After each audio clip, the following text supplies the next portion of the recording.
Hoje vamos começar nosso livrinho 3, Os Caminhos do Povo da Aliança. A gente vai estudar esse livro aqui, vai falar sobre os juízes, o período dos juízes e o período dos reis do povo de Israel.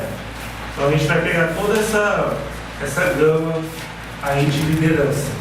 Essa folha aí que eu passei para vocês é a cronologia da liderança do povo de Israel, né? Então aqui você vai ter, por ordem cronológica, quem foram todos os líderes da casa de Israel, né, do povo de Israel, até o reinado de Salomão, né? Aí depois eu vou estar passando uma outra folha que a gente vai estar vendo os outros reis de Israel. Por que até Salomão? Porque Saul, Davi e Salomão foram os reis que reinaram no reino completo, antes do reino ser dividido. Depois que Salomão morre, há uma divisão no reino, no reino do sul e o reino do norte. Então, esses aqui são as lideranças até o reinado de Salomão. Então, nós temos começando por Moisés, que retira o povo do Egito, né? Passa para Josué, e depois os anciões de Israel governam durante um tempo. Aí vem o período de juízes. Nós temos Otiniel, Eude, Débora e Baraque, aí Gibeão, Abimeleque, Tola, Jair, Jefté, Ibzan, Elon, Abidão e Sansão, né? E depois da morte de Sansão, a gente vai ter aí um período muito grande sem nenhum juiz, depois a gente vai ter o povo clamando, né? A gente quer um rei, quer um rei. Antes disso, então, não teve nenhum juiz. Todos os nossos países foram juízes. Teve rei. Até Josué, a gente não chama de juízes, né? É profeta. Moisés e Josué. Aí vieram os anciões, que duram durante o tempo, e aí vieram o período dos juízes, né? Começa aí por Otiniel. Quando está aqui, cita aqui, ó, servidão, é quando o povo ele vai ser oprimido por um povo vizinho, que vai dominar o povo de Israel. Aí Deus levou o juiz para libertar o povo, entendeu? E vai esse período todo aí. Depois da morte de Sansão, a gente vai ter a história de Samuel, que não é líder da nação, é profeta de Deus. E aí vai ter a unção de Saul, aí depois Davi e depois Salomão. O primeiro rei é Saul. O primeiro rei é Saul. Aí depois Davi e depois Salomão, né?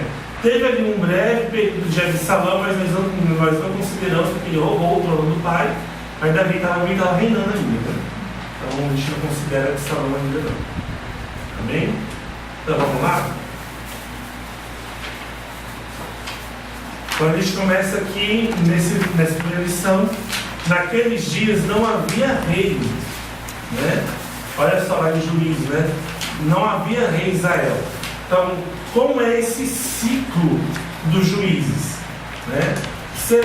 Eu vejo esse período de juízes na vida de Israel muito parecido com a nossa vida.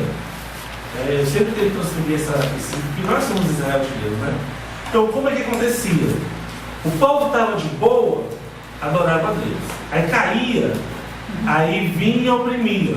Ia para o mundo. Ia para o mundo, né? Aí o que acontecia? Os povos vizinhos vinham e dominavam Israel, escravizavam Israel.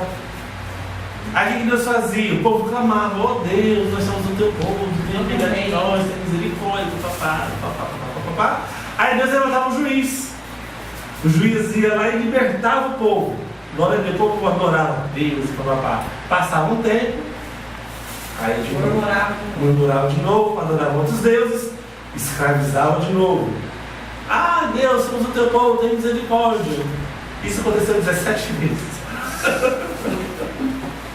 Você vê o tamanho da misericórdia de Deus no povo de Israel, né? É um ciclo a gente chama de ciclo de opressão e livramento, né? O povo clama, Deus livra. O povo se afasta de Deus de novo, fica oprimido. Clama, Deus livra, né? O céu de hoje ainda existe um pouco disso. Oi? O céu de hoje acontece isso. Muito. Dia a dia, né? Hoje, com a gente na mesmo. vida da Né? gente, a gente vê isso. Exatamente. Isso a gente olha para Israel Nós e somos falhos, né? Porque a gente tem hora que Ai, na hora da aflição, aí a gente clama bonito, né? Glória a Deus pela vida de Jesus na nossa vida. Amém. Se não fosse Jesus, meu Olha que irmão, dá estava... A hora que dá uma acalmadinha, você já relaxa. Exatamente. Eu acho, amados, que a hora da nossa maior provação não é quando a gente está sendo oprimido, quando a gente está sofrendo. Porque é fácil a gente se lembrar de Deus no sofrimento. Estou sofrendo, vou pedir a Deus. Acho que a nossa maior provação é quando a gente está na bênção, na bonança. Porque é muito fácil a gente se esquecer de Deus nesse período. É mais fácil se sentir Deus quando está tudo bem do que quando está tudo mal. Né? E acho que a nossa maior provação de fé é assim, que é na bênção a gente não cair, é na bênção a gente não se esquecer de Deus, é na bênção a gente adorar a Deus. Né? Eu acho que essa é a nossa, nos dias de hoje, essa é a nossa maior provação. Né? Então, como que Deus fazia? O povo clamava e Deus escolhia pessoas específicas e colocava o Espírito dele sobre aquela pessoa, o Espírito Santo, o Espírito de Javé. Né? Eles eram pessoas carismáticas, levantadas por Deus por um propósito. Então o juiz ele não dominava sobre o povo durante um período muito grande. Deus levantava um propósito muito específico para libertar o povo de Israel. Né? Olha só aqui, lá em Juízes 11, eu leio essa versão aqui.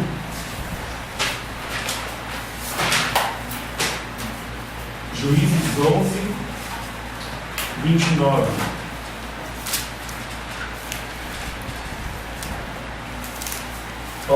Então o Espírito do Senhor veio sobre Jefté. Ele atravessou o território de Gileade e Manassés, incluindo Mispá e Gileade, e dali avançava contra os amonitas. Né? Jefté fez um voto ao Senhor: se entregar os amonitas em minhas mãos, darei ao Senhor, porque saí primeiro de minha casa quando eu era furioso. Eu ofereci como um holocausto. Então o que acontecia? Deus chamava: levanta-te e vai contra eles. O Espírito do Senhor se apoderava da pessoa. E a pessoa era revestida do Espírito Santo de Deus. Era cheia do Espírito Santo de Deus. E em Deus, através do Espírito, vencia as batalhas que tinham que ser vencidas. Né? Cada juiz foi investido de autoridade pela ação de Javé. Mesmo Débora foi apresentada como mulher usada por Deus. Olha só, Débora profetiza, mulher de Lapidote, julgava Israel naquele tempo. Né? Samuel, aqui está considerado como juiz, foi o último juiz. E desde a infância dele foi dotado procurado com um dom profético. Então, nesse período, cada juiz ele tinha uma coisa especial, diferenciada, dada por Deus para julgar a nação, né, entre as tribos e também para livrar o povo de Israel das opressões. Havia 12 tribos, como a gente tinha falado, as divisões. E havia também, as guerras não aconteciam somente entre Israel e povos fora de Israel, mas também tinham pendência entre eles mesmos. Entre as próprias tribos de Israel havia muita pendência, havia lutas e conflitos. Né? Uma dessas lutas foi entre Jefté e Efraim. Por não haver rei, cada tribo era liderada por seus anciões, seus chefes de família. Né? Então o sistema tribal se apoiava no sistema patriarcal. Então o mais velho da tribo é aquele que comandava aquela tribo. Né? Então havia às vezes algumas diferenças entre algumas tribos e algumas guerras entre essas tribos. Era o povo de Deus, todos eles, mas eles guerreavam. Olha só esse caso aqui de Jefté e Efraim. Ajuntou Jefté todos os homens de Gileade e pelejou contra Efraim. E os homens de Gileade feriram Efraim, porque eles disseram: fugitivos sois de Efraim, vós gileaditas, que morais no meio de Efraim e Manassés. Porém, os gileaditas tomaram as valves do Jordão que conduzem a Efraim, de sorte que quando qualquer fugitivo de Efraim dizia: quero passar, então os homens de Gileade lhe perguntavam: és tu efraimita? E ele respondia: não.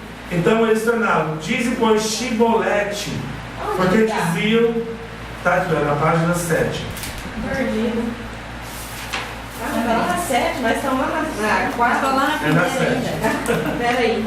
Por isso que eu tô procurando. Ela Não também é. tá perdida tentando achar. Você tá lá na guerra Isso, Jefté? Jefté e Efraim. Ah, tá. Então o que acontecia? Eles começaram a ter uma pendência, aí o pessoal de Jefté que comandava o rio lá disse, ó, o pessoal, os efraimitas, quero passar pro lado daí. Ah, mas você é o quê? Ah, eu sou o efraimita. Eles perguntam, você é efraimita? Não, não somos. Então diz Shibolete. Porque a língua dos efraimitas era presa, eles não falavam Shibolete, falavam Sibolete. Então eles mandavam falar, se eles falassem Sibolete, quer dizer que ele é efraimita. Então não deixava passar. Mas se falava Shibolete, você não é efraimita, então você pode passar. Olha, briga entre irmãos, tem essa sua irmão, são tribos, mas né? E caíram de Efraim naquele tempo 40. Olha quantos efraimitas o pessoal de Jefté matou. 42 mil. Ia passar no rio, falou Sibolete, mata. Tadinhos. Matava, cerveja. Né? Isso era entre as tribos de Israel, não era povo inimigo, não. Nossa, que... Era entre eles. Entre eles. Outra coisa, a guerra contra Benjamim. Cometeu um crime bárbaro na cidade de Benjamim. Né? Ouviram os filhos de Benjamim que os filhos de Israel haviam subido a Mispa. E disseram aos filhos de Israel, contai-nos como sucedeu essa maldade. Então respondeu o homem levita, marido da mulher que fora morta, e disse, cheguei com a minha concubina Gibeá, cidade de Benjamim, para passar a noite. Os cidadãos de Gibeá se levantaram contra mim e à noite cercaram a casa que eu estava. Intentaram matar-me e violaram a minha concubina de maneira que morreu. Então peguei a minha concubina e a fiz em pedaços e os enviei por toda a terra da herança de Israel, porquanto fizeram vergonha e loucura em Israel. Fez em pedaços. Você lê. É isso da Bíblia, né? Tá vendo? Aham, eu sei já. É aqui, ó, Juízes 20. Isso, aham. Eu entendi, porque eu contei lá pro pastor Gustavo lá e foi isso mesmo.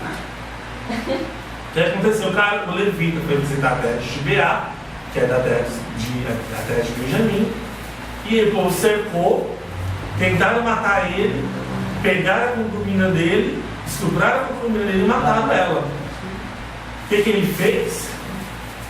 Pegou a concubina, cortou em pedaços e enviou para todas as tribos de Israel. Você olha só o que os benjamitas fizeram. E todas elas se levantou contra Benjamim, contra a tribo de Benjamim. Né? Você tem uma ideia. Isso aí foram essas guerras entre as tribos, né? Então teve esses casos isolados. 600 homens reduziu a tribo de Benjamim com essa guerra.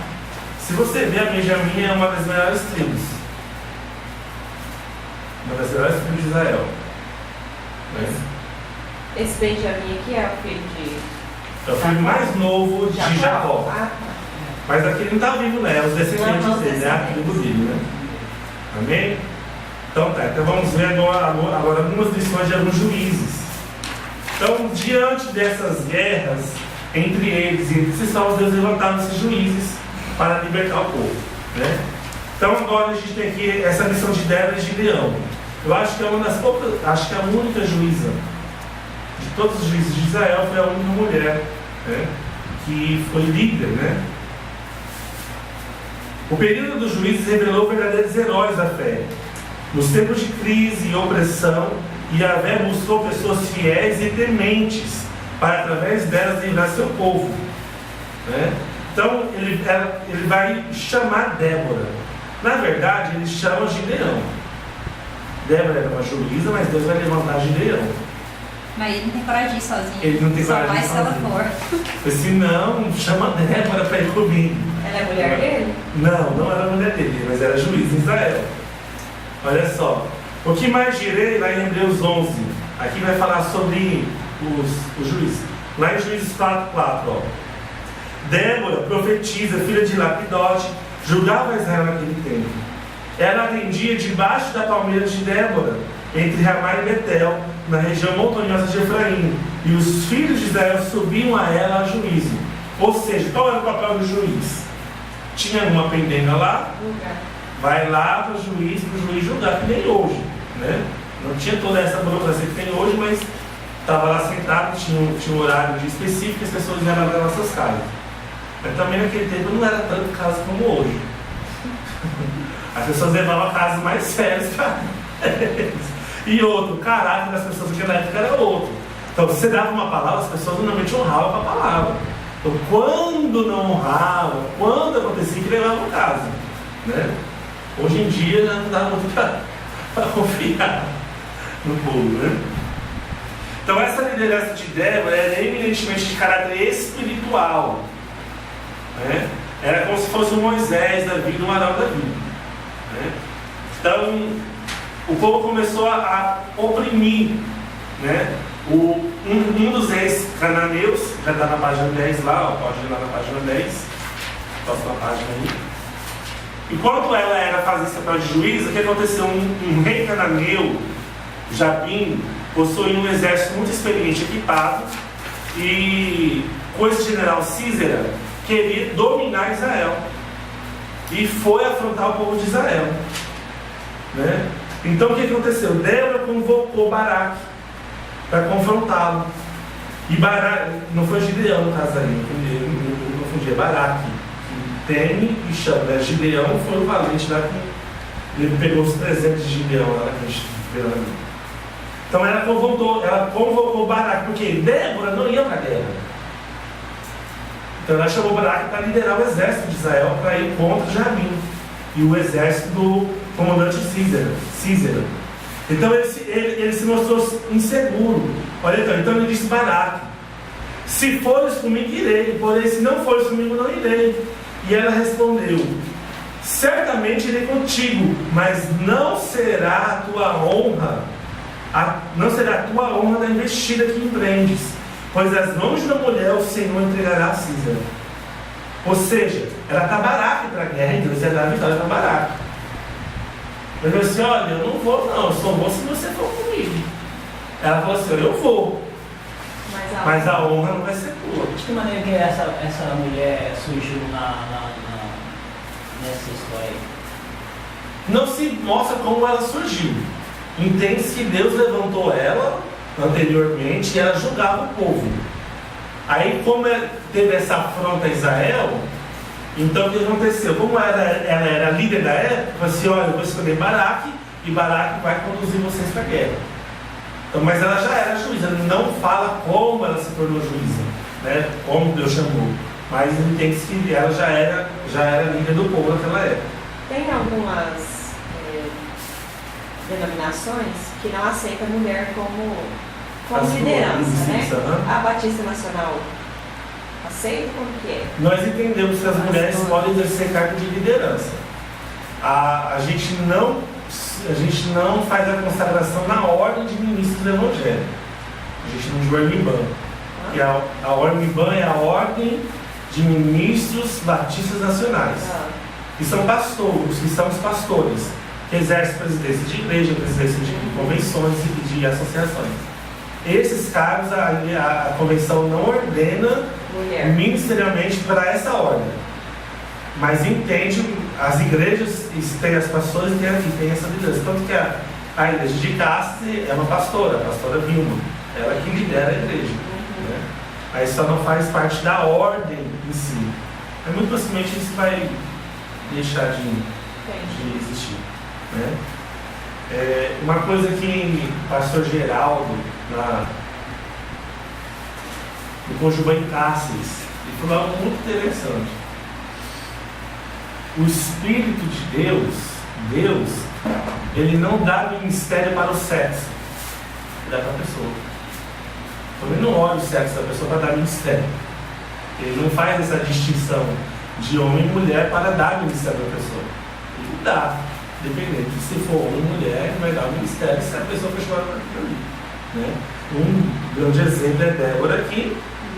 A gente vai ter Ruth em outros aspectos, Esther, né? Radassa. Para mim, a Esther foi Mas se comparar mesmo, foram pouquíssimas mulheres, Pouquíssimas, isso é bom. Mas isso não é nem tanto espiritual. Isso não é nem tanto espiritual, isso é mais cultural do que social, né? Eu acho que isso existe e nesses excessos aconteceram por providência de Deus mesmo. Esse caso aqui mesmo, ó, Débora era líder, a juíza, mas ela chamou quem para ir para a guerra? Então ela sabia diferenciar o papel dela. Só que o cara que não quis ir sozinho chamou ela para ir junto, né? Mas era para ir ele, né? E certamente porque confiava nela, né? Exatamente. Ela tinha chamado outro homem, né? Exatamente, com certeza. Caso de Esther. Esther foi uma líder do povo de Israel, só que ela estava numa nação pagã. O marido dela, não, vamos dizer assim, não era crente. Ela era rainha, mas o rei mesmo, mandava o marido dela. Ela só, rainha naquela, não é, a gente olha assim, rainha, né? A gente pensa na rainha da Inglaterra, né? Que tem todo o posto. Ela tinha um posto, né? Quem mandava, ela era submissa ao rei, né? Mas ela exerceu um papel de liderança no povo de Israel para livrar o povo de Israel. Mas o que eu falo assim, pela sabedoria. Não, sim. A sabedoria é uma grande. Esse é um aspecto aí que entra.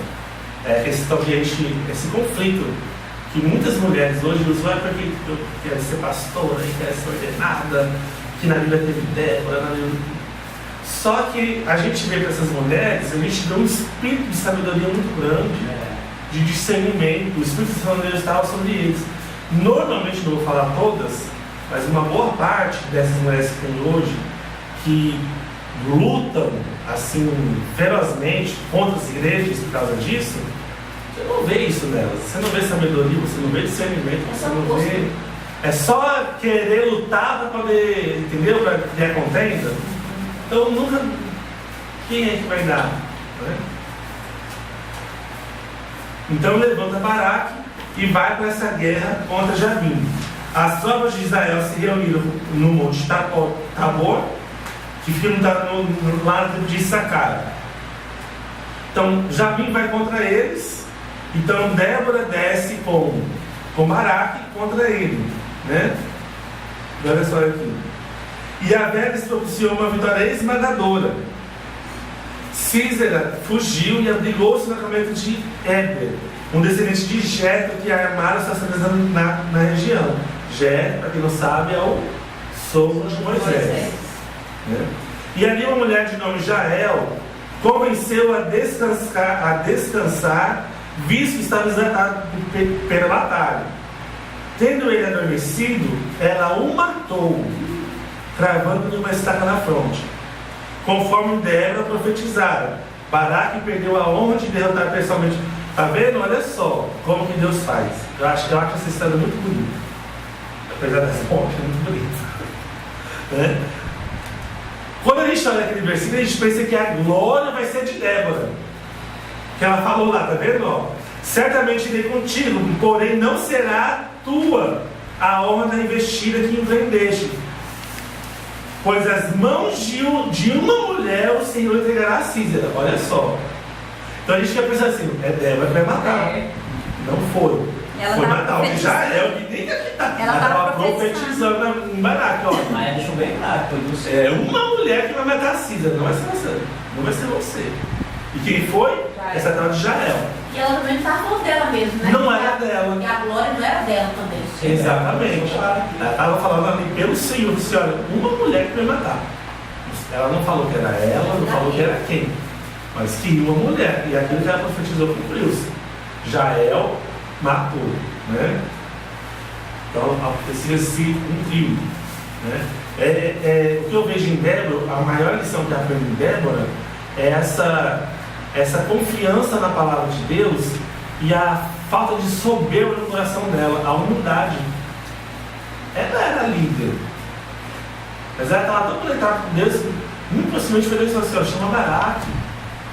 Ela podia muito assim, eu sou a juíza, eu vou na luta, eu vou guerrear, deixa comigo, eu sou poderosa, eu estou empoderada. Não, assim, Baraque, vai você, delegou função. Aí o cara não quis assim, não quis, então. Agora uma mulher que vai ter a honra. E essa um dos aspectos da liderança, né, do líder. Exatamente. Né? Então, igual ele falou assim, da onde que apareceu Débora? Eu penso assim, que até hoje, né? Quando Deus quer escolher, quer levantar um líder ou alguém, não precisa nem ser um líder, um pastor, quer levantar alguém dentro ali da igreja, ele sempre sabe aonde que tem um coração humilde, aonde que tem desejo de fazer a obra. Então, certamente, Débora, Deus viu, né, isso, essas qualidades nela. Com e depois certeza. colocou o Espírito Santo, né? O Espírito de Deus sobre ela. Né? Exatamente. Né? Então, mas não é questão de sexo, não é questão disso. É questão de nós termos um coração disposto em Deus.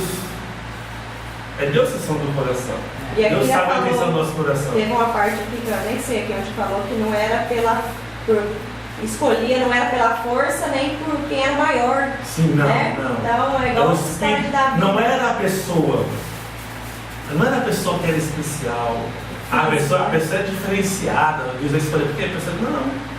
Débora, às vezes, é uma mulher comum que Deus levantou. Às vezes magrinha, assim, igual eu. Eu acabei de falar uma palavra aqui, se a gente quiser lembrar aqui, ó, Coríntios 1:27 fala assim, primeiro, mas Deus escolhe as coisas loucas deste mundo para confundir as sábias. E Deus escolhe as coisas fracas deste mundo para confundir as fortes. Exatamente. Isso é igual quando Samuel, Deus mandou Samuel escolher dentro dos filhos de ele olhou logo pro mais forte, porque a gente tem essa mania de olhar para nossa, aquele ali né? O homem vem muito exterior. Muito, e aí veio o Davi, né? Pequenininho, ninguém dava nada por ele, não. Deus não tem nada. Gente, Deus é despreocupado com a aparência. Deus olha o coração. Olha pra quem. Tá entendendo? E às vezes da onde a gente menos espera é que nasce. Exatamente. E quando Davi ele surge, ele tinha 16 anos, né? E aqueles guerreadores eram só homens de batalha, forte, né? E o maior desafio é o gigante. E eu entendo que Deus fez aquilo ali para mostrar. Dá para confundir mesmo. Que Deus está entre os humildes, né? Tá. E aqueles grandes se mostram melhores, poderosos, né? Mas não é assim. Deus abate o soberbo, né? E ao humilde lhe dá graça, diz a palavra. Né?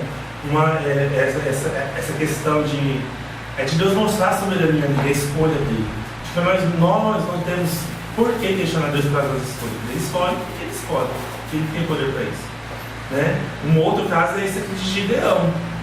Eu também, assim, eu fico vendo cada coisa que Deus faz.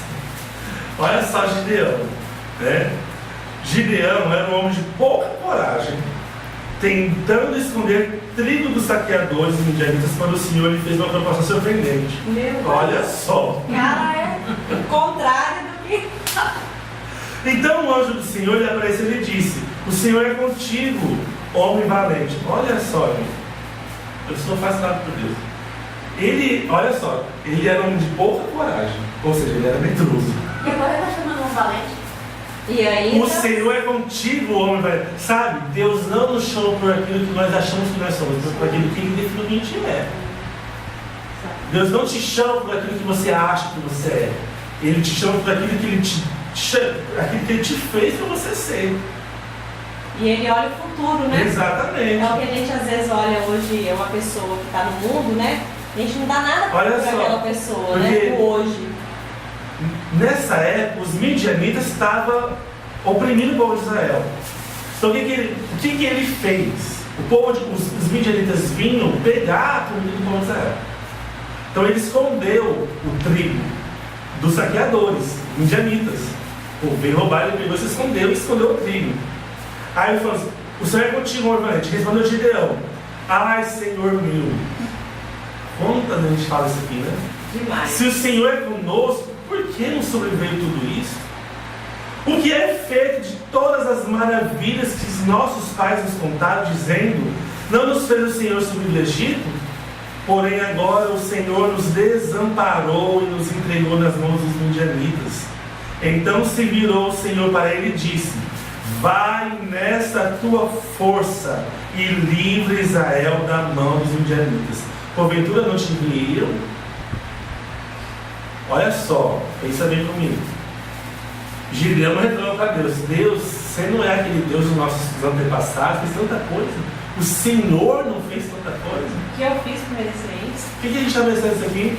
Tem Deus fala assim: olha, vai você na tua força e livra. Por que você está esperando eu? Por que você não faz também? Você está falando de mim, mas você está fazendo o quê? Fazendo nada, filho. Então levanta, vai na tua força e livra o povo, porque eu que estou te enviando. Então tem esse chamado. Aí Gibeão ainda, olha só, eu vou ser o último. Sabe, eu sou sou o último. Tem tanta gente melhor aqui no povo de Israel. Tem tanto que ela é mais forte. E o menor filho da menor família. O melhor filho da menor família da menor filha. O melhor do menor. É o último o mais improvável, o mais improvável. Exato, improvável. O Gideão era o tal do improvável mesmo. Então aí, gente, Gideão não sabe isso. E pediu prova para Deus.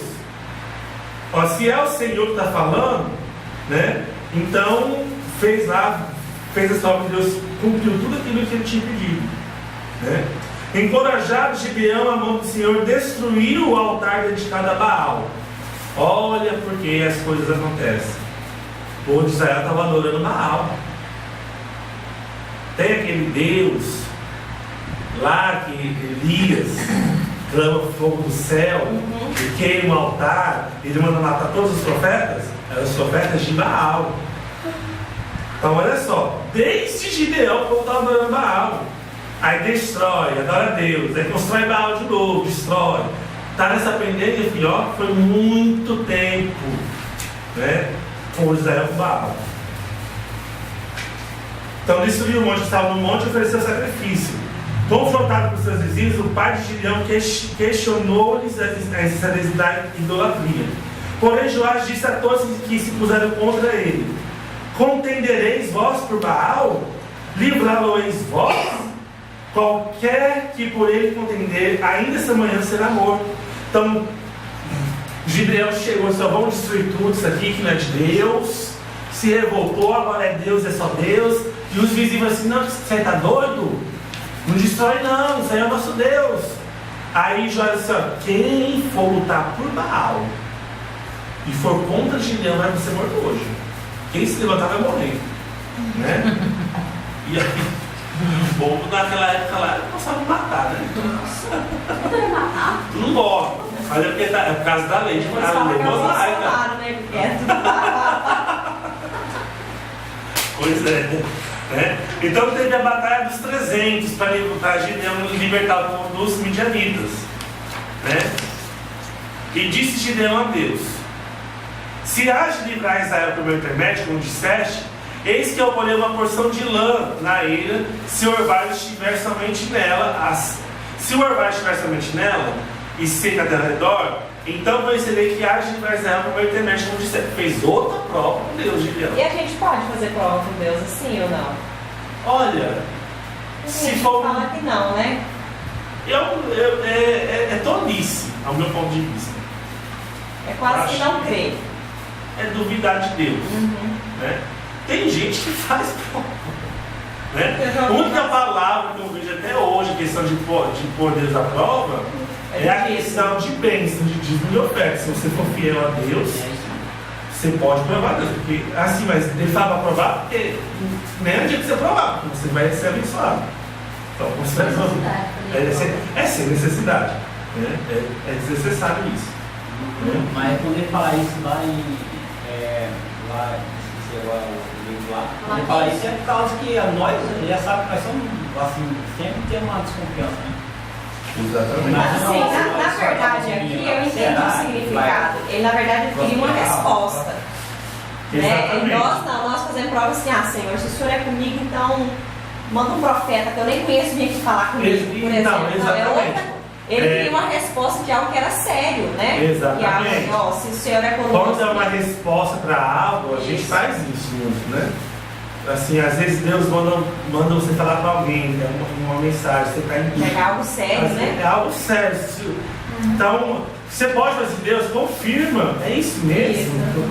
É sério, é isso mesmo? Então, vai até que fala, né?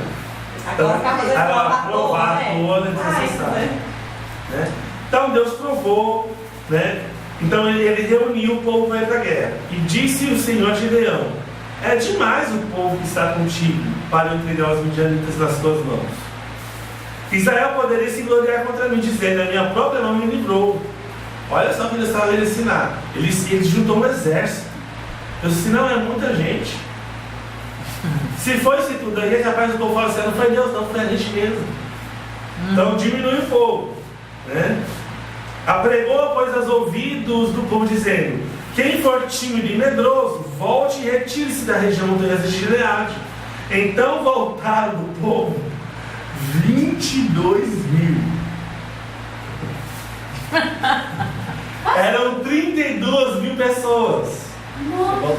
22 mil voltou. Era um medroso. 22 estavam com medo e Era tímido. Só 300. ficou 10 mil. Não, dessa vez ficou 10 mil. Ah. Aí Deus falou assim: ó, ainda é gente demais. Leve todos até as águas, e ali eu separarei os que irão com você. Se eu disser que um homem deve ir com você, ele irá.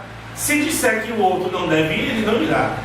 E aí Gideão fez que os homens descessem até as águas. E o Senhor lhes disse: todos os homens que lamberam a água com a língua, como fazem os cachorros, devem ser separados que se ajoelharem para beber. 300 homens juntaram águas às mãos e lamberam. Todos os outros se ajoelharam para lamber, para beber. Aí o Senhor disse a Gideão: com estes 300 homens que lamberam a água, eu libertarei vocês e lhes darei a vitória dos midianitas. De 10 mil, só 300 foi para a guerra. O outro exército tinha milhares de pessoas. Foi só 300.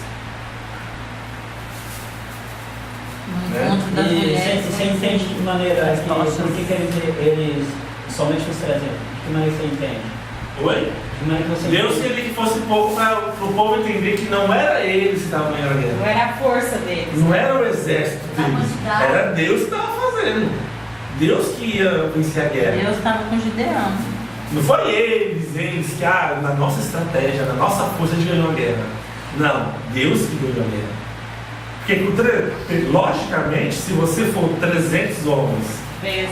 contra 15 mil pessoas, quem é que ganha? For na luta, na guerra, lógico que ganhava quem tem mais gente. Antigamente ganhava a guerra quem tinha mais exército, quem tinha mais pessoas para guerrear, que é óbvio, né? Então Deus reduziu para mostrar para eles que não era eles, era Deus. Da mesma o caso que parece também que nem Davi, né? De um dos maiorais lá, escolheu o menor. Exatamente. É para Então, ver que o povo muitas vezes vê o físico, o suporte, a altura, o poder, o dinheiro, Exatamente. e por aí, né? Talvez pode vir um mais baixo e levantar nações. Então, o que Deus fez? Olha, vocês pegam suas tochas, os seus aludes, os seus instrumentos, cerca o acampamento dos midianitas e fazem muito barulho. Faz alarido, canta, grita. E se assusta. Fizeram isso, o que aconteceu? O povo se assustou. O Ficou exército matando um ao outro. se atordoaram, se confundiram e começou a guerrear um contra o outro, se mataram. E aí dissiparam. Acabou. Os que fugiram, que escapou, Deus disse: agora pode perseguir esses aí que sobrou e mata. E perseguiu os que sobrou e matou, né? Né? Mas Gideão também teve alguns erros, né? Tendo matado os últimos chefes dos midianitas, alguns israelitas propuseram que eles se estabelecessem numa dinastia real. Então os homens de Israel disseram a Gideão: domina sobre nós, tanto tu como teu filho e o filho do teu filho, porque nos livraste do poder dos midianitas. Porém, Gideão lhes disse: não dominarei sobre vocês, nem tampouco meu filho dominará sobre vocês. O Senhor vos dominará. Embora não tenha aceitado ser rei, Gideão se deixou levar pela vaidade e pediu presentes ao povo. E assumiu ares sacerdotais, o que se tornou mal para ele. Gideão não podia usar a estola sacerdotal. Para isso tinha os levitas. Para isso tinha a descendência de Arão. Mas assim, olha só a falsa modéstia que ele usou. O povo queria: seja nosso rei, Gideão. Não seremos que você seja o rei. Senão, eu não vou ser rei. Quem vai governar é Deus. Mas, se vocês quiserem dar uns presentes aí, eu aceito. Esse mais, né? Acontece isso hoje, né, gente? Infelizmente acontece isso hoje, né? Infelizmente o final não é diferente dos demais juízes, né? Morto Gideão, olha só, tornava a prostituir-se os filhos de Israel após os Balaíns e puseram quem? Baal berente por Deus. E os filhos de Israel não se lembraram do Senhor, seu Deus. Gente, esse povo... Como o povo esquece? Mas Esquecia, né? Isso aqui é a gente. Com certeza. Quantas vezes a gente não se prostitui atrás de outros deuses? Mas eu não adoro tua imagem. Mas você adora seu filho, você adora sua mãe, você adora seu corpo, a sua casa, o seu bem-estar, Seu dinheiro. Você adora tantas outras coisas. Tapuer. Male das mulheres. É por isso que Deus enviou os maridos para livrar vocês da poeira. É verdade, mas Para pegar a faca, riscar a lâmpada, riscar a vasilha, para destruir os altares de Baal na casa de vocês. Irmão, bora enquanto, né? As mulheres se manifestam. Uma esquina aqui lá. Eu me comprar uma tapoeira, mas demora. Foi bom, né? Aqui para mim foi um show de bola lá. Eu pensava, Qual melhor que Então, o que aconteceu? Vamos contar então. O que aconteceu depois disso? O povo se prostituiu de novo. O que aconteceu? Esse tal de Abimeleque, após a morte de Gideão, não tem rei mesmo, não tem juiz, tomou a força, né? Ele é filho de uma concubina, de uma cidade de Siquém, conspirou e matou 69 de seus irmãos, sobrevivendo apenas Joás, que se esconderam. E tentando fazer-se rei, Abimeleque terminou rejeitado, inclusive pelos moradores de Siquém, e mortalmente ferido por uma pedra de moinho, lançada na muralha. Pediu que seu escudeiro tirasse sua vida com a espada, para que não se dissesse ter sido ele morto por uma mulher. E a parábola das aves que queriam reinar no bosque, filho de Joás, se tornou uma profecia. Né? Então teve esse caso aí também. Teve alguns casos desse Israel, né? De um povo querer ser rei e mata. Por que isso? Porque naquela época, durante muito tempo na história da humanidade, o mais forte governa. Essa é a lógica. Então por que mataram? Eu estou matando porque sou ruim, sou poderoso, eu posso. Para intimidar o povo a se submeter a eles. Só que aqui não deu muito certo não. O povo não gostou não e matou foi ele. Né? Amém? Lições de Sansão e Samuel. Sansão e Samuel são histórias bem conhecidas, né? Não vou contar muito as histórias dos outros juízes não, que são bem curtas, vocês vão estar lendo o livro de Juízes. São histórias bem interessantes.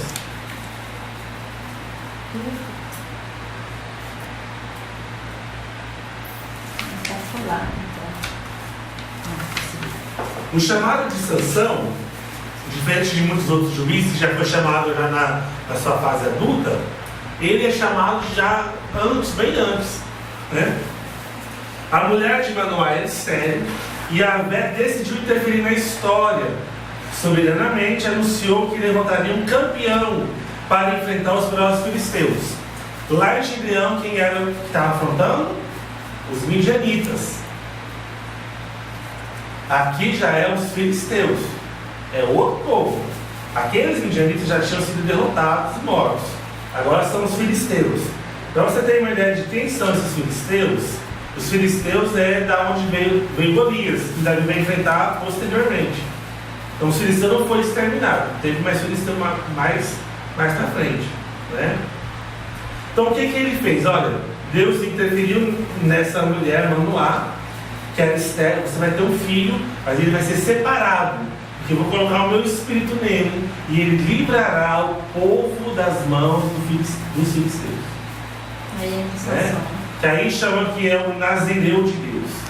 O que é um nazireu? O nazireado é uma pessoa separada desde o ventre da mãe para servir a Deus. Não pode cortar o cabelo, não pode tomar bebida forte e aqui ó. Agora pois, guarda-te, não bebas vinho ou bebida forte, nem comas coisas imundas, porque eis que tu conceberás e darás a filho um filho cuja cabeça não passará navalha, porquanto o menino será nazireu consagrado a Deus desde o ventre de sua mãe, e ele começará a livrar Israel do poder dos filisteus, né? Então olha só, o texto lá, o narrador da história deixou claro que Yahvé incitou a animosidade entre Sansão e os filisteus. Ele queria casar com uma filisteia, contrariando o conselho de seus pais e a lei de Moisés. Por quê? Olha só, Sansão, ele era separado desde criança. Qual que foi o mal de Sansão? Eu imagino, mas que como desde criança a mãe ensinou ele de que ele era separado, que ele era escolhido, que ele tinha o Espírito de Deus, aquilo foi subindo. Soberbo.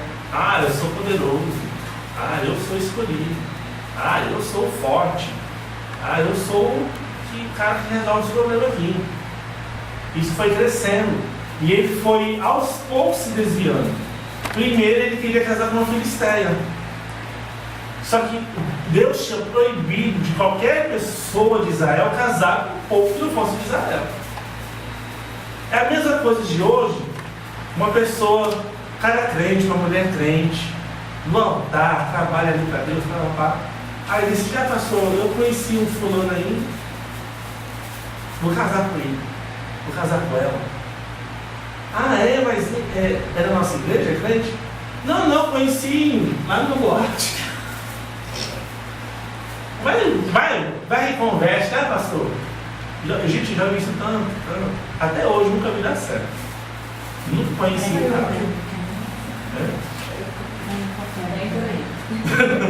É a mesma coisa disso.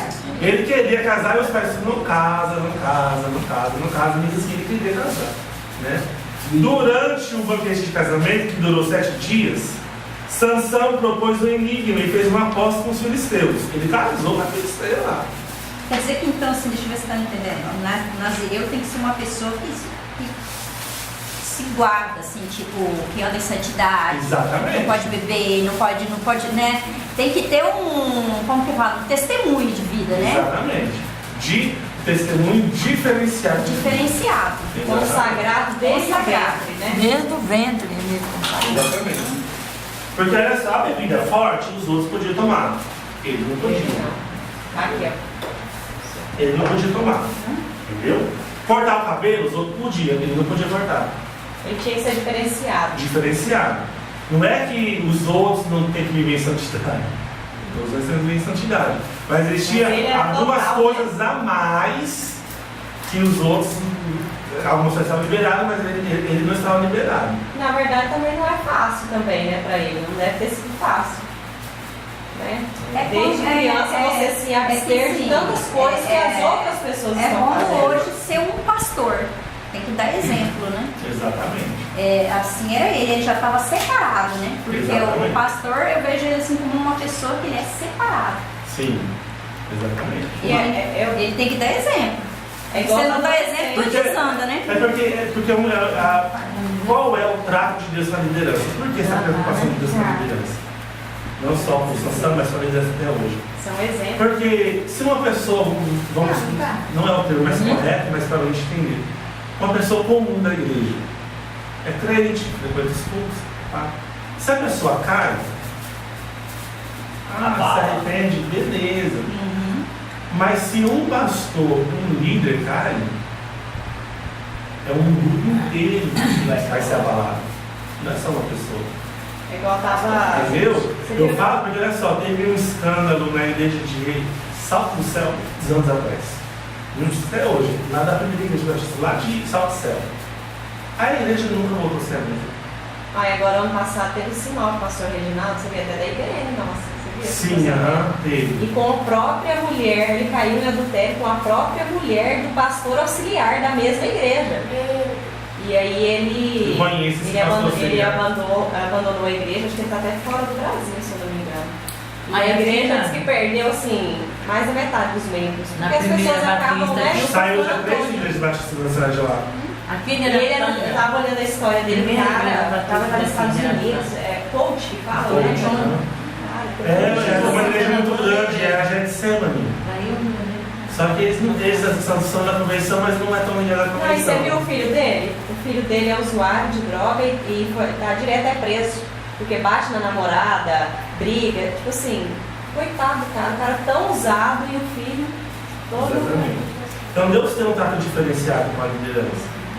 É que Deus coloca o pastor como anjo da igreja, né? Ele é o anjo. E para as pessoas que não são crentes, eles sempre falam, né? Falei, é um homem tão crente, um filho tão torto. Eu já ouvi tanto isso. Mas por que todos os filhos de pastor são assim? Eu falo, eu não sei responder. Pois é. Não é todos não. Porque assim, porque a gente toma uma coisa. A gente tem um cuidado de não endeusar o pastor. O pastor não é Deus. É homem, o pastor é sujeito às leis.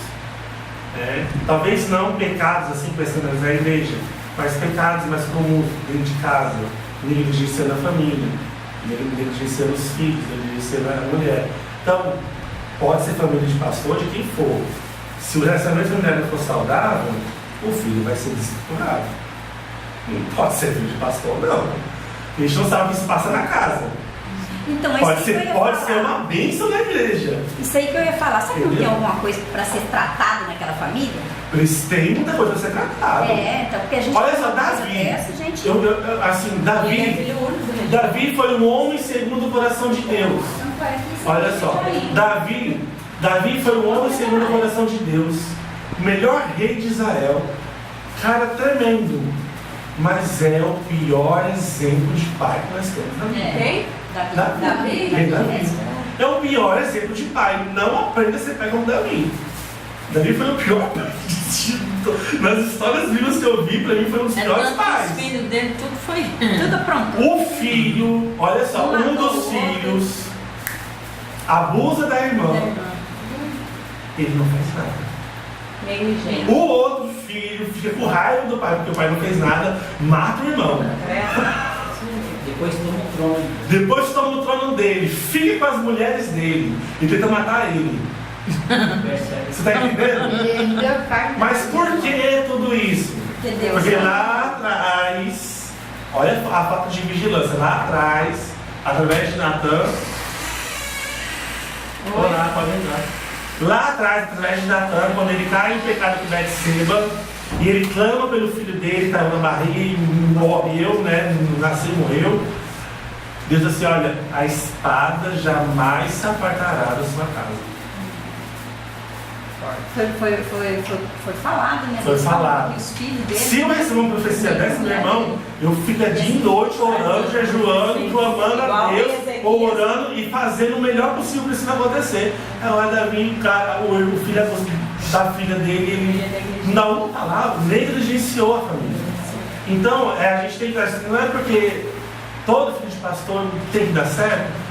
O ideal, sim, não só de pastor, mas de todo crente. Mas assim, o que mais me deixa chateada são, por exemplo, as pessoas que não são evangélicas, quando um crente cai, eles criticam demais. Sim. Né? Você vê que, por exemplo, um padre estupra, é pedófilo e tal, ninguém fala ali 2, 3 dias e tal. Quando é um pastor, meu Deus do céu, aí vem aquele monte de mensagem, assim, eu fico pensando por quê? Que o padre, até esse dia eu falei com meu pai, porque meu pai é católico. E aí não sei o que ele falou lá de pastor, porque ele, negócio de dízimo, ele ainda não tem esse entendimento. Aí passou aqueles padres em Goiás, no interior de Goiás, que estavam desviando dinheiro. Aí eu falei, pai, então assim, eu sempre confronto ele de uma maneira, né, para mostrar que não só pastor cai, mas padre também são tudo mesmo. É o ser humano. Mas quando é crente, menina, aí é crente. Mas não teve aquela era, não teve aquele tempo, teve um pastor que foi pego com dinheiro na Bíblia, no aeroporto, na cueca, não sei. Não, eu não lembro desse cara, não. Teve alguns anos, tem uns 5, 6 anos ou mais. Ai, Senhor. E lá no meu trabalho, eu era muito evangélico. Nossa. E aí você viu lá aquele pastor lá com o dinheiro na cueca. O filho começou a falar, mas assim. Então, pra provocar a gente, né? Aí eu peguei e falei assim, você é de uma religião. Sou católico. Todo mundo católico. Legal. Por que você não fala dos padres pedófilos? Que o seu papa, na época de Joseph Ratzinger, encobre, tira de um lado, põe para o outro, para poder não causar esse caminho. Você sabe quantas famílias os padres da sua igreja têm causado? Quantas famílias têm destruído? Ele fala de um pastor, nem da minha igreja agora eu estou falando de padres que é da sua igreja. Esse pastor que foi pego não é da minha igreja, essa pessoa é da minha igreja. A igreja batista é uma das igrejas mais sérias no mundo. Batistas, metodistas e presbiterianos. Eu não posso responder por uma igreja X, Y, Z, porque tem igreja para dar e vender para todo canto aqui. Agora, a igreja católica é uma. E você não fala nada. E aí? Ele ficou quieto. Então você começa a olhar muito mais para vocês. Lá no meu serviço do que também. acusar os outros. Essa semana. Mas esse é mais O colega meu é católico. Ele fuma. Mas, amados, Sabe? eu fico feliz. Aí, Porque eu eu não acho, falando lá porque do Jesus negócio de falou crente, que não tinha sei o que lá, eu peguei e falei, Não, e quando Você é assim, o quando quê? fala assim, Católico? aí, é crente, É, mas praticante? não segue. Sim. Na verdade, o católico falei, pois nos é, vê e lá como na sua perfeito. igreja Por isso que quando a E gente espera a cai, perfeição de nós. prega pra você isso, comer. Ninguém espera a perfeição quando a dele. gente cai, você fala, nossa, um crente, por que Não. não? Não. A gente tem que ser que nós somos Não. bem vistos. Os vícios, Né? meu filho, é proibido em toda a religião. A Bíblia, eu falo pra ele, siga a Bíblia. Exatamente. Na Bíblia está escrito isso. Né? Ele falou assim, lá na sua igreja, seu pastor não deixa casar, deixa namorar antes de casar, pode nem beijar. Eu falei, não é o pastor não. Falei, ele fala isso. Isso não é segredo pra ninguém. Isso é o que está na Continuando aqui, gente, Bíblia. vamos, E eu sigo o que vamos está na terminar aqui Bíblia. a história. Inclusive de na Sansão. sua Bíblia também tem. Então Sansão casou com essa Filisteia na página 16. Aí fez um enigma lá, ninguém soube a resposta, aí falou assim, aí o que os irmãos da mulher falou? Os filisteus. Arranca a resposta dele. Ele ficou bravo. E olha que Sansão era um pirata. Ficou tão bravo que pegou e matou 30 filisteus na festa. Casamento dele. Por causa disso. Né? Ele era forte, ele tinha o poder de Deus, né? Tudo lá. Espírito de Bolsonaro aí, não dá, não sou. Teve outras batalhas e aí entra naquela história de Dalila. A famosa Dalila, que também era muito mistério. Né? Todo mundo sabe essa história. Vai e não conta errado. Até que um dia ele pega e conta o segredo que não é para ter contado. O que a gente aprende é o seguinte: Deus vai tendo muita misericórdia. Você está vendo que está fazendo muita coisa errada. E Deus não tirou o poder dele. Deus não tirou. Porque a marca, a aliança dele com Deus era o cabelo. Era o cabelo. No dia que ele quebrou a aliança, o Espírito saiu. Isso é a nossa quebra da aliança. E agora não tem mais. E a mesma coisa, a gente está abusando da sorte com Deus. Até que um dia a gente quebra a aliança. E aí Deus não tem mais compromisso nenhum com a gente. E essa palavra aliança, se a gente for aprofundar o caso dela, é um caso muito sério e muito respeito de Deus. Sim, com certeza. A palavra. A aliança é um compromisso, né? Você está firmando ali. Né? Não pode ser quebrado. Então, quando ele quebra essa aliança com Deus, ele arranca os olhos dele, amarra ele lá no moinho. Aí, quando está o povo reunido lá, Quem ele pede traiu uma... ele foi a esposa? Hã? Quem traiu ele, que contou o segredo, foi a própria mulher dele? Dalila. Foi a Dani. E ela era filisteia. Um pote de moeda. Exatamente. Nossa, isso que é mulher. Né? Amor demais. Só que ela se casou com com ele não porque amava, Não. mas justamente para ele destruir. Foi justamente para ele. porque ela era proposital.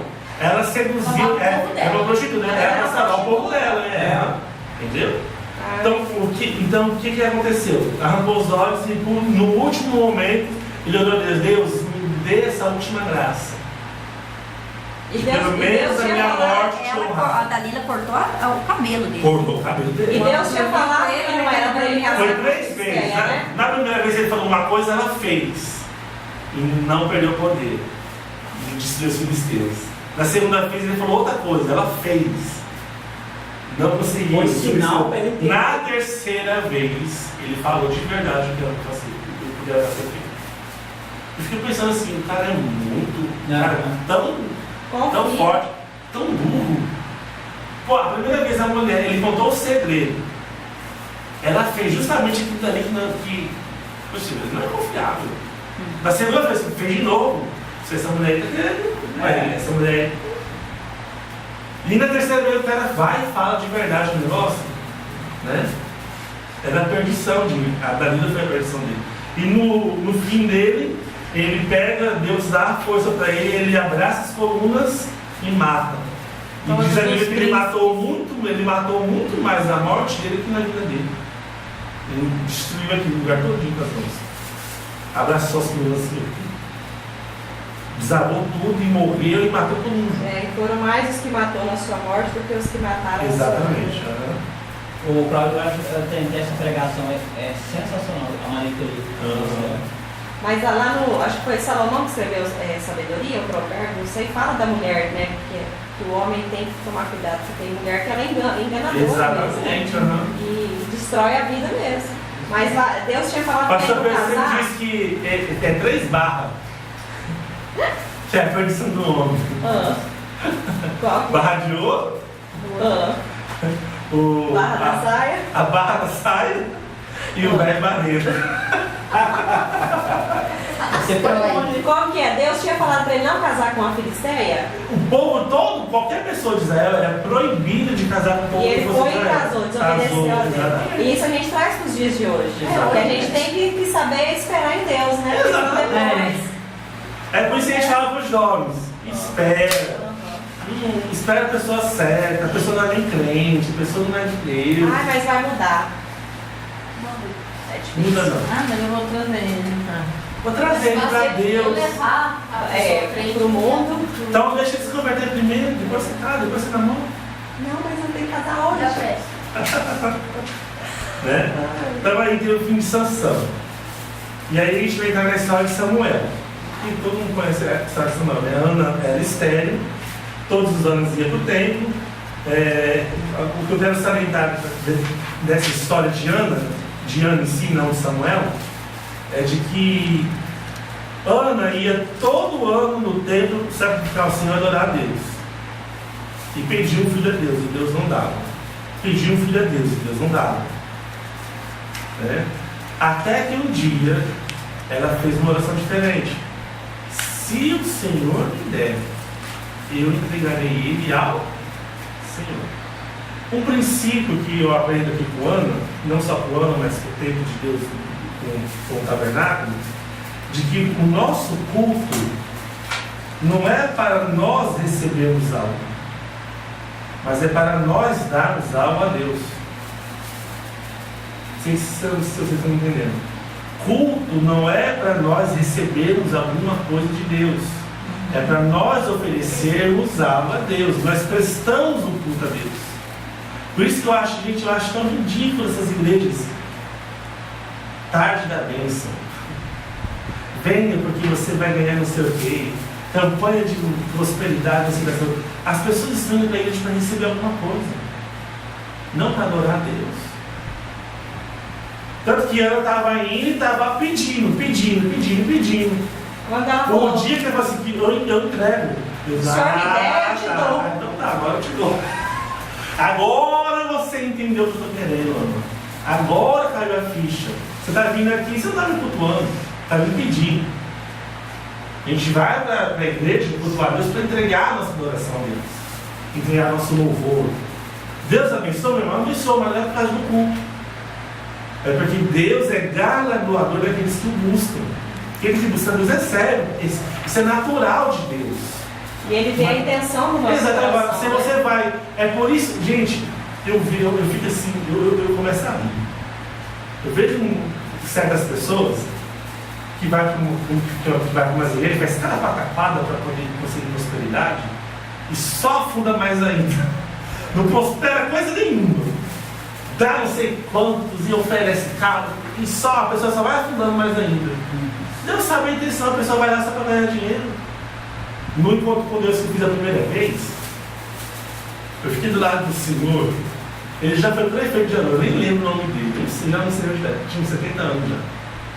E ele estava conversando com meu tio, e ele assim, olha, eu não gostava de crente não. Mas Deus me pegou, um dia que Deus me pegou foi muito estranho. E eu ouvi assim, porque assim, eu sou um negociador, eu gosto de fazer negócio, eu gosto de ganhar dinheiro, por esse jeito. E aí uma vez me falaram um versículo que eu fiquei pensando aquilo ali, que Deus é dono do ouro e da prata. Olha só, cara. Eu falei assim, se Deus é dono de tudo, é dono do ouro e da prata, eu tenho que fazer negócio com ele. E aí eu virei crente. E tô até hoje. Eu disse, meu Deus do céu. A pessoa foi para ganhar dinheiro. Meu Deus do céu. Né? Então ali a gente vê ali, então Deus já vê Miana nessa entrega de Samuel resolvendo um problema que estava tendo. Qual era o problema? Eli e os filhos dele, Hofni e Finéias. O templo de Deus estava contaminado. O altar estava estragado. Eli estava velho, não via mais muita coisa, não fazia muita coisa. E os filhos dele, Hofni e Finéias, aprontavam e aprontavam. E Eli era ele profeta. sabia. Eli era o sumo sacerdote. Ou seja, Eli sabia. Ou Ele seja, sabia. ele Ele era falava. sumo sacerdote Não corrigia, e né? torto. Que é o que a gente estava falando agora. Exatamente. Eli era o nome de Deus. Profeta, sacerdote, mas os filhos. Mas não corrigia os Aí filhos. Não corrigiu os filhos. A história, entre a história de Ana e Penina. Isso a gente tinha falado. Eu não entrei muito na questão de né? Então, aí tem olha só. Pouco tempo depois ele saiu da guerra. Levianamente tomaram a arca da aliança como se fosse um ídolo. E a levaram para o campo de batalha, seus homens de Hofni e Finéias. Entraram em guerra. O que Hofni e Finéias fizeram? Vamos pegar a arca, porque pensando que a arca lá no acampamento da guerra ia dar vitória para eles. Mas não era questão da arca estar presente, não, era questão deles mesmos. Hofni e Finéias pegaram a arca e levaram. E eles acharam que o poder estava na arca, né? Não, exatamente, não em Deus. E aí eles foram mortos. E chegou a notícia para Eli. Eli ouviu a notícia, caiu na cadeira, quebrou o pescoço e morreu. Meu Deus. A nora de Eli estava grávida, teve um filho, e olha só, chamou o menino de Icabô, dizendo: foi-se a glória de Israel. Isto ela disse porque a arca de Deus foi tomada, e por causa do seu sogro e do seu marido. Foi-se a glória de Israel, pois foi tomada a arca de Deus. O povo lutou, venceu a guerra e levou a arca embora. A arca da aliança de Israel. E acabou, se foi a glória de Israel. Então Deus levanta agora Samuel, não só como juiz, mas também como profeta de uma nova geração.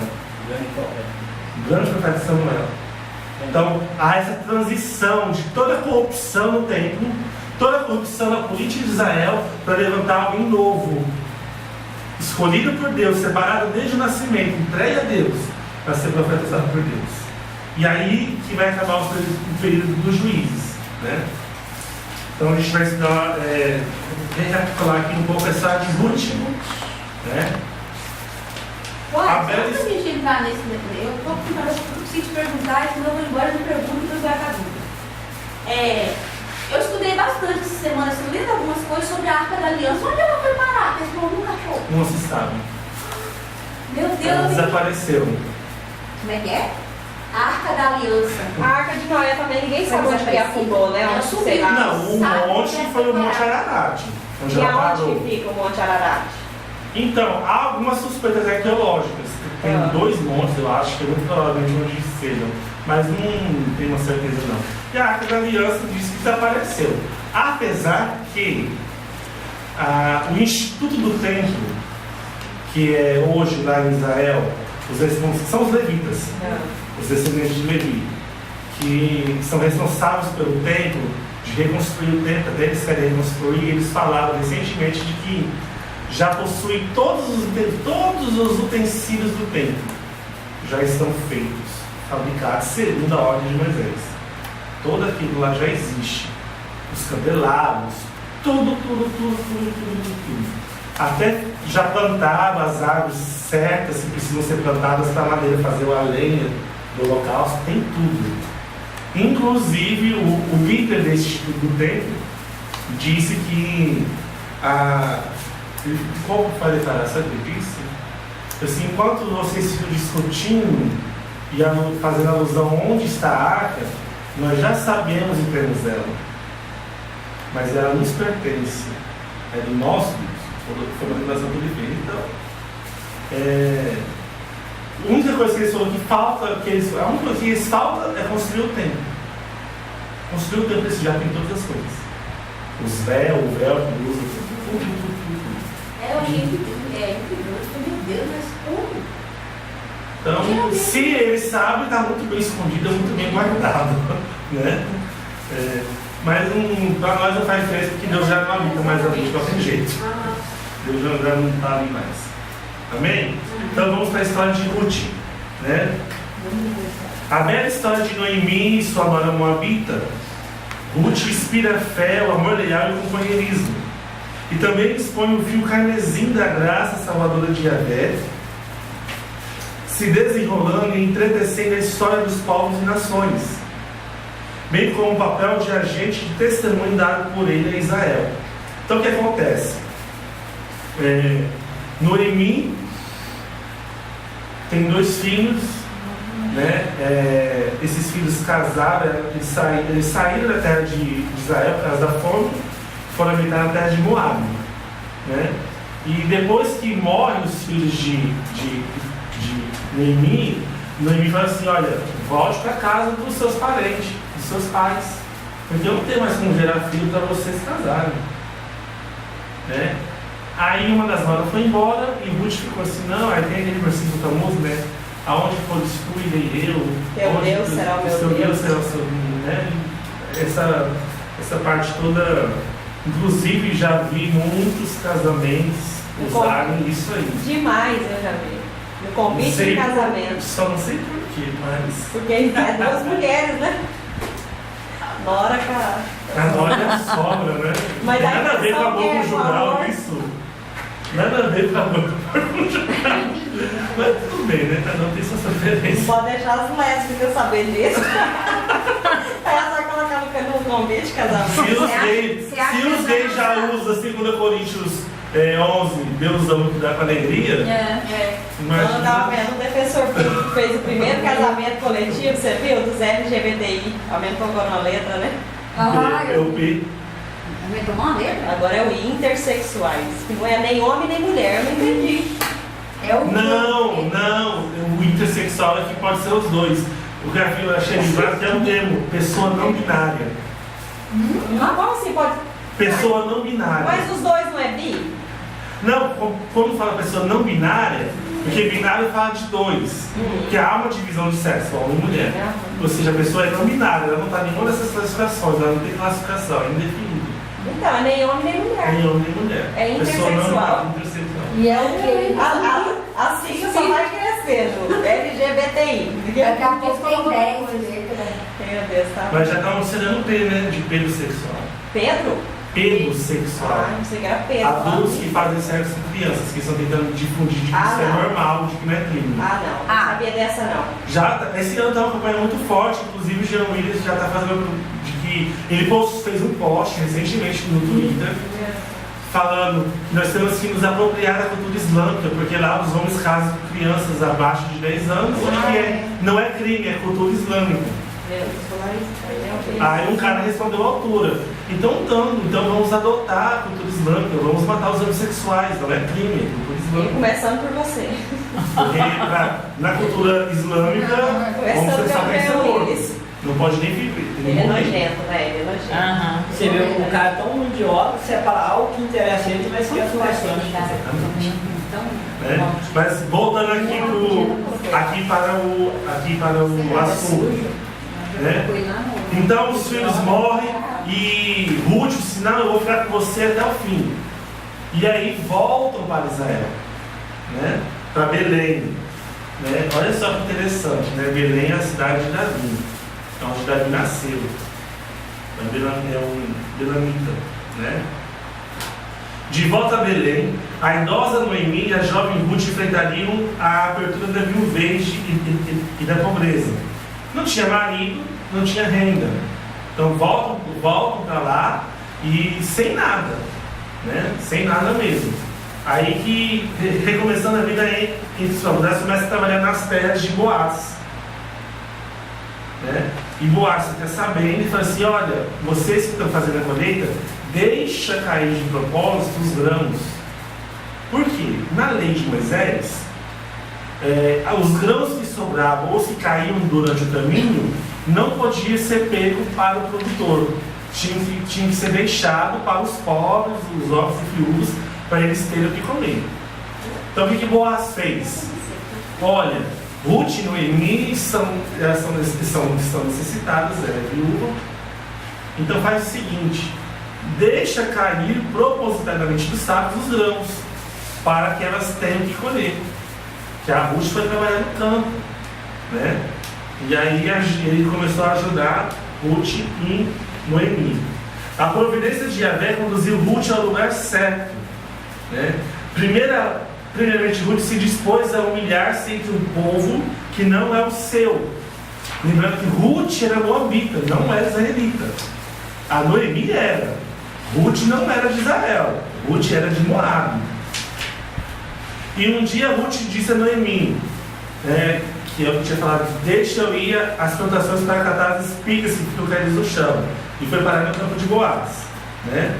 Aí aqui, Boaz deu ordem aos seus empregados para facilitar o trabalho de Ruth, deixando espigas após si. Né? E a Noemi disse que o Senhor abençoe Boaz, que tem sido bom, tanto para com os que estão vivos, como para os que já morreram. E Noemi continuou, esse homem é nosso parente chegado e um dos responsáveis por nós. Então Ruth disse, além de tudo isso, ele disse que eu posso continuar trabalhando com seus empregados até acabar a colheita. E Noemi respondeu, é bom que você vá com as empregadas dele, minha filha. Pois se fosse trabalhar na plantação de outro homem, você poderia ser humilhada. Assim Ruth trabalhou com as empregadas de Boaz e catou espigas até terminar a colheita da cefada e do trigo, e continuou morando com a sua sogra.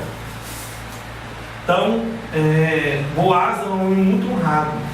Uma das coisas que eu admiro aqui em Noemi é a gratidão e a benevolência dela a Boaz.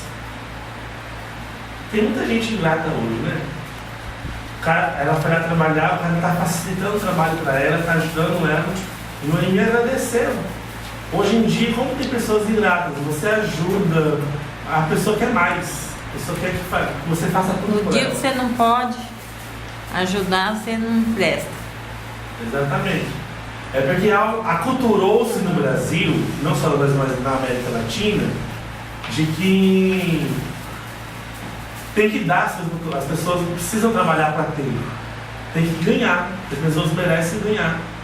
Né? Isso é errado, isso além de errado é antibíblico. A Bíblia diz, digno é o trabalhador do seu trabalho, do seu salário. Tem que trabalhar. Né? Então Ruth não estava ali sem trabalhar. Ela só recebeu um favor extra, mas ela estava trabalhando. Né? Noemi percebeu que o melhor para Ruth seria casar-se com um homem de bem. Então Ruth se propôs a ficar com Noemi, mas Noemi disse, olha, ela precisa casar, vamos ficar nós duas se arrependendo. E ela já estava idosa, sabia Já que estava ela ia idosa. morrer. Exatamente. E Ruth? Que era jovem, né? Exatamente. Então tinha que casar. Né?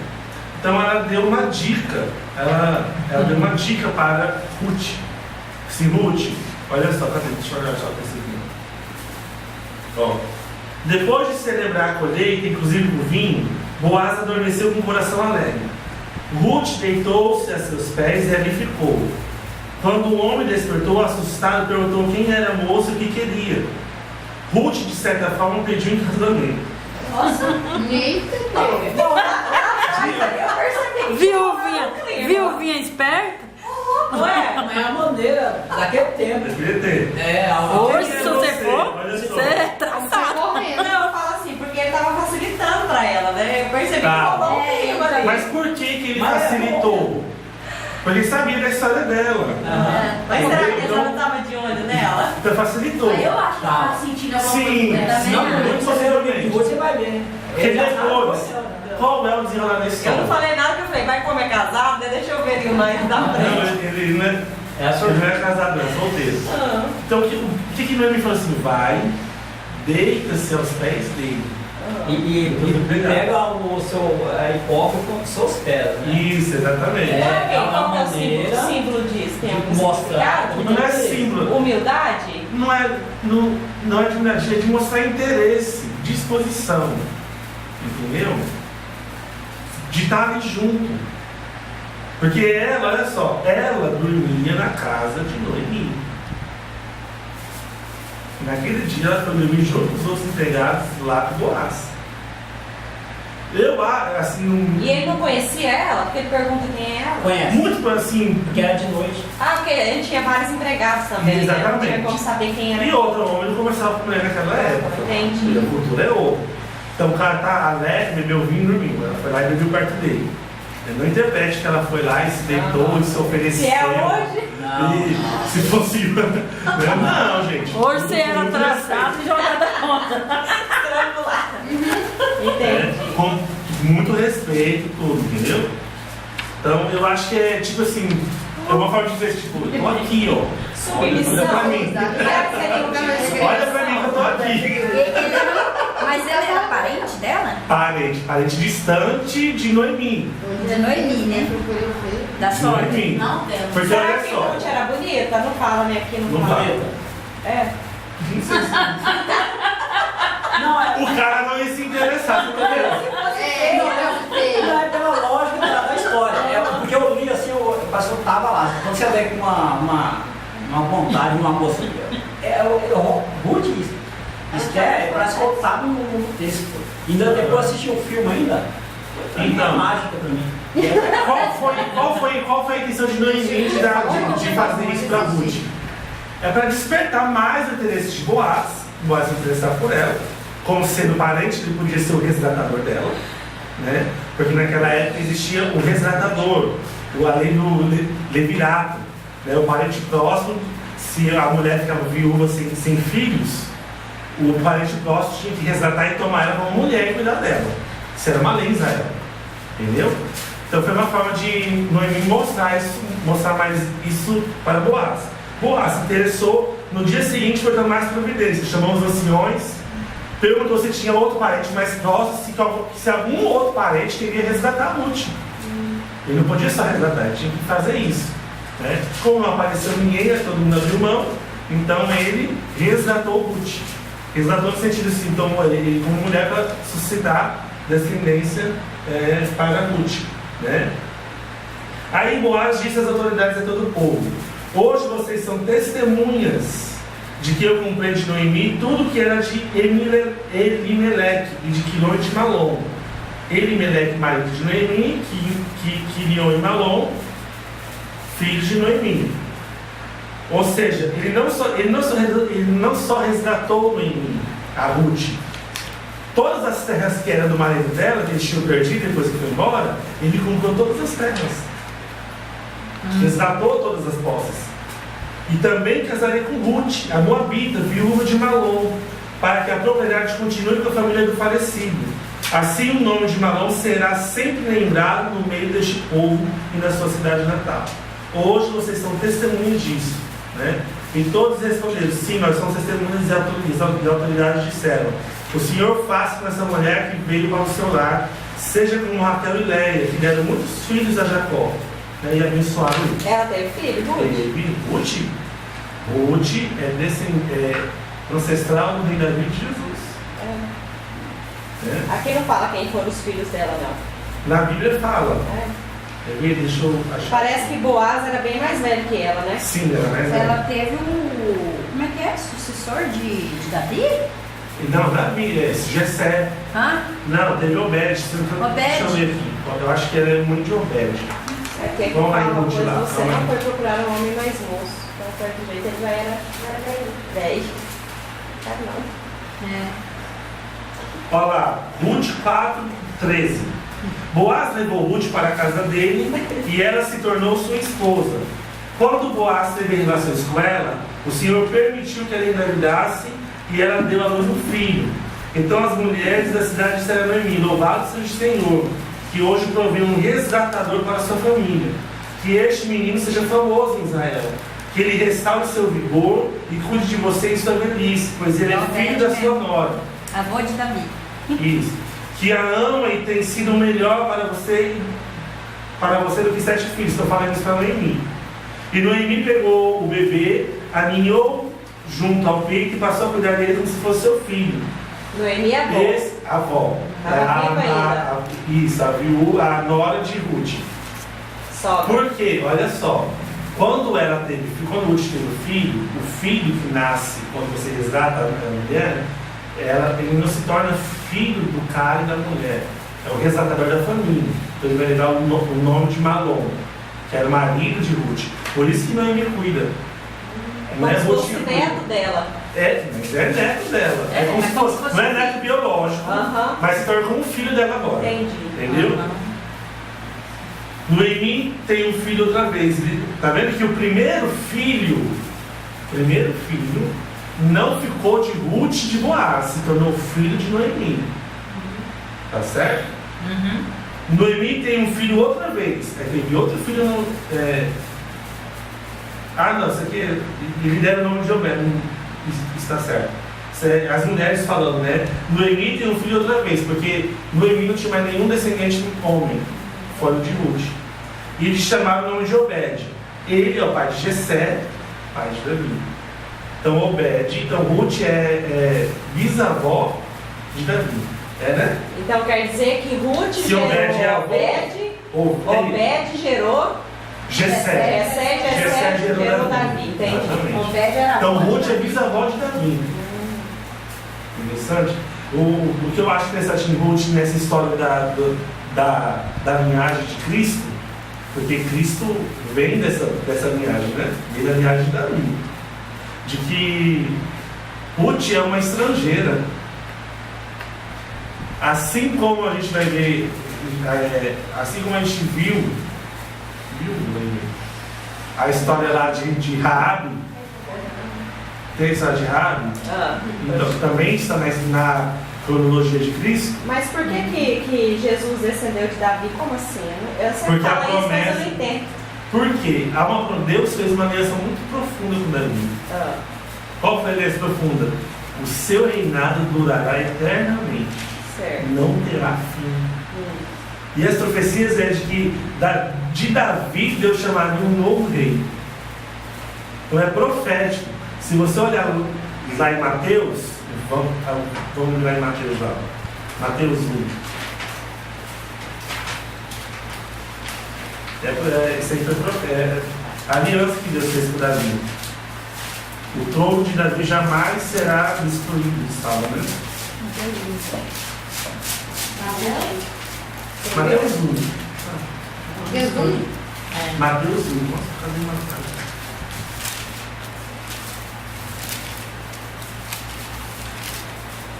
Olha lá, vamos lá. Este é o registro dos antepassados de Jesus, Cristo, descendente de Davi e de Abraão. Abraão gerou Isaac, Isaac e Jacó, Jacó Judá e seus irmãos, Judá, Pérez e Zerá, Pérez gerou Ezom, Ram, Aminadab, Nasson, Salmão, Boaz. Tá vendo que Boaz? Raabe. Cuja mãe foi Raabe. Tá vendo que Salmão então casou com Raabe. Salmão gerou de Raabe e Boaz. Isso, É isso mesmo, tá vendo? eu Olha queria só. lembrar o nome. Ó, então olha só. Então Salmão casa com Raabe, que era a prostituta que Josué e Caleb, entende? E gerou Boaz. Boaz, essa história que a gente está lendo aqui agora. Boaz gerou Obed. Através de quem? Cuja mãe foi Ruth. Obed gerou Jessé. Jessé gerou o rei Davi. Davi gerou Salomão. Cuja mãe foi Betseba. E outro caso meio tortuoso. Tá vendo que a história de gerar a história dessa passada de Jesus? Quer dizer que o Boaz é o Viúva filho de Raabe, né? Isso, aham. Exatamente. Isso, exatamente. Quando foi cruzar Jericó. Salomão gerou Roboão, Roboão Abias, Abias Asa, Asa Josafá, Josafá Jeorão, Jeorão Uzias, Uzias Jotão, Jotão Acás, Acás Ezequias, Ezequias Manassés, Manassés Amon. E amados, uma coisa interessante, esse Manassés e Amon, se a gente vai estudar a história dos reis depois, foram um dos piores reis de Israel. Você tem uma ideia, Amon, sabe o que Amon fazia? Sacrificou os filhos de Amaloque. Sacrificou os filhos, matou os filhos do Deus pagão. O rei de Israel. Deus pagão. Moloque. Amon, e olha só, gerou Josias. Josias não mostra comigo. Amon gerou Josias. Josias, Joaquim e seus irmãos. Depois dos irmãos, Joaquim gerou Salatiel. Salatiel, Zorobabel. Zorobabel é um dos que ajudou Neemias nas reconstruções. Zorobabel, Abiúde, Eliakim, Eliakim, Azó, Zadok é um dos... não, esse aqui é outro Zadok, Zadok gerou Aquim, Eliúde, Eleazar, Matã, Jacó gerou José, marido de Maria. Maria deu a luz. Vem aqui o José. Por que Maria nasceu? A Maria foi esposa de José. Não quer dizer que Raabe era tataravó de Davi. Raabe? É. Já que tinha a ver, né? Olha pra você ver, né? E José, é porque assim, não se toma descendência pela mãe, mas pelo pai. Esse José aqui era o José de Maria? Jacó gerou José. Tá vendo aqui? Outro Jacó gerou outro José. Aham. É isso que eu estou falando. Uai. E José casou com Maria. E Maria deu a Jesus, que é chamado Cristo. Aqui não fala da descendência de Maria, né? Não, porque a descendência não é pela mulher, pelo Aí quando eu homem. pergunto, Maria não fala nada. Não. Jesus foi filho de José, só para esclarecer isso, tá? Pode não ter nascido biologicamente, mas José foi o pai de Davi. O pai de Jesus. Os católicos tinham que homenagear então José, né? Não Maria, porque eles idolatram só Maria. Achando que Maria era alguma coisa. E o José também. São Então, José, eu tinha que idolatrar José, né? eu José, achei São João. Não Maria. Era meia-noite. Não Maria. Teve um dia que meu pai temou, E era uma mulher estava falando para mim que forte, Jesus, né, era da descendência de Jacó. Mas deu um custo para mim falar para ele que não era o mesmo Jacó lá de trás. Não, mas é descendente do Jacó de trás também. Ah, mas aí passou muitas Eu vou outras te falar, viagens. Esse Jacó foi avô de Jesus. Você sabe o que eu penso? Todos os descendentes depois dos filhos de Jacó foram descendendo, né? Exatamente. Das tribos. Exatamente. Será que nós não somos de algum deles? Não, muito possivelmente não. Porque não a gente descendeu, porque eu penso que foi vivo. É porque não foi? assim, Foi morrendo o assim. Jacó, para as 12 tribos, era uma nação, como Israel. Já existiam muitas outras nações no mundo. Os midianitas, os filisteus, os cananeus, morreram um pouco. Tá entendendo? Entendi, porque eu achei que só existiam eles na época. Não, existia. Já existiam as guerras, né? As guerras são filisteus, existiam outros povos. Exatamente. Você lembra que depois que Noé, depois que eles espalhou eles e foi pro Oriente? Então, todos nós descendemos dos filhos de Noé, isso é fato. Tá, aí quando na época do dilúvio acabou tudo, só ficou Noé, só 8 pessoas. Todo mundo é filho de um dos 3 filhos de Noé. Então isso aí que eu quero de saber. 100 anos já fé. É. Nós somos Qual deles descendentes que é o de melhor? Eu sou descendente do melhor. 100 foi o melhor. É igual Sem foi É de 100 melhor. É igual Israel os vem de filhos de 100. Jacó, eu sempre falava, eu não quero ser de Cã- Simeão, né? Que era Cana mais que Jacó. foi- Eu falava de Simeão, Cana né? que foi espalhado para o Oriente. É. Amaldiçoado Ou foi para seja, se a gente for ambiente. pensar, é interessante, né? Olha da onde a gente descendeu, né? Porque aí você foi vindo, todo mundo. Todos nós Tudo descendemos de começou- Sem, Cã e Jafé. Tudo começou Isso é depois, a gente já era fruto lá de descendência de Noé. Amém? O